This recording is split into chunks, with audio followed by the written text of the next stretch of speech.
What do you do in the morning?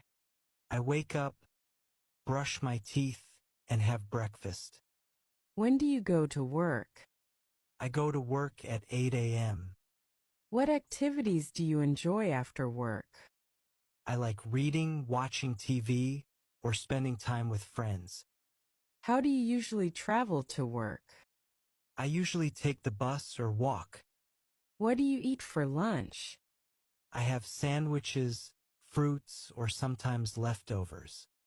What time do you finish your day? I finish around 6 p.m. What hobbies do you have? I enjoy drawing, playing sports, or listening to music. When do you go to bed? I usually go to bed around 10:30 or 11 p.m. How do you relax on the weekends? I relax by spending time outdoors or hanging out with friends.